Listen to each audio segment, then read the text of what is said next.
ज़्यादा मेहनत करनी है। तो यहाँ पर देखो दोस्त, आपका अगर हम बात करते हैं आपका स्टैटिक जीके की, स्क्रीनशॉट भी आप ले लेंगे तो इस बार स्टैटिक जीके का आधार आप 5 से 6 क्वेश्चन, पिछली बार आप देखेंगे 7-7 8-8 क्वेश्चन तक पूछे गए, तो वो प्लस माइनस हो सकता है, क्योंकि इस बार आप भी जानते हैं कि आपका एग्जाम मैं नहीं बना रहा हूँ या एग्जाम आप नहीं बना रहे होंगे, वो प्लस माइनस चीज़ें हो सकती है, लेकिन हम क्या आधार मान के तैयार करें।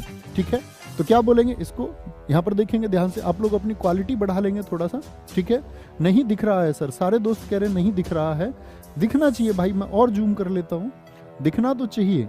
ठीक है, यहाँ देखेंगे, सीन टू नहीं लगाया, अभी बताएंगे दोस्त, अभी आप लोग देख पा रहे हैं, अब तो सबको दिखना चाहिए।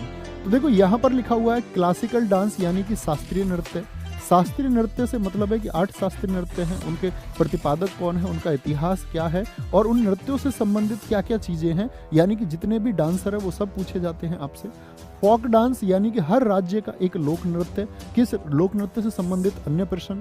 उत्सव, ये 3, और आपका वाद्य यंत्र यानी कि म्यूजिकल इंस्ट्रूमेंट, ये 4 टॉपिक हैं जो हमारे बनाते आर्ट एंड कल्चर को। किसको, आर्ट एंड कल्चर के ये 4 टॉपिक हैं जो बहुत इंपॉर्टेंट है दोस्तों। सेंसस, जनगणना पढ़े बगैर आप एग्जाम में मत जाना। ठीक है, कहाँ से पढ़ें वो भी मैं आपको बताऊंगा। नेशनल पार्क पढ़े बगैर मत जाना। मेजर साइट से मतलब है इसमें आपका यूनेस्को की साइट आती है, यूनेस्को की जो 42 साइट हो चुकी हैं, और आपका जो रामसर साइट है आपका 75, उन साइट के बारे में अध्ययन। टेम्पल कौन सा कहाँ पर स्थित है, किस देवता को समर्पित है।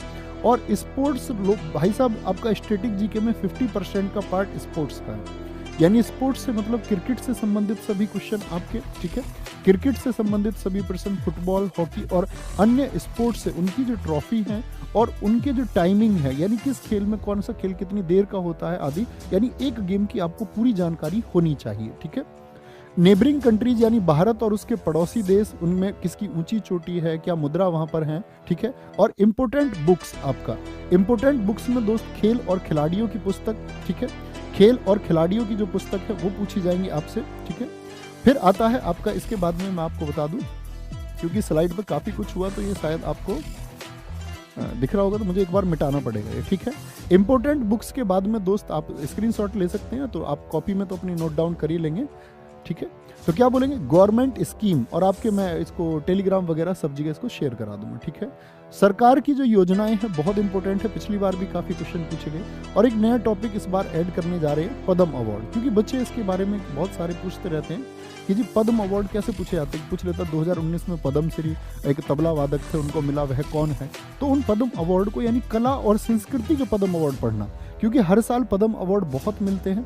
अब ऐसा नहीं है कि आप सारे पद्म अवार्ड पढ़ने लग जाए, तो आपको पढ़ना आर्ट एंड कल्चर के फील्ड में जो पद्म अवार्ड मिले हैं, यानी कला और संस्कृति के क्षेत्र में जो पद्म अवार्ड मिलेंगे वो आपको पढ़ने हैं। इतनी बात समझ में आई, बाकी चीज़ों को आप एस्केप कर सकते हैं या पीछे की तरफ रख सकते हैं दोस्त, बहुत ज़्यादा ध्यान।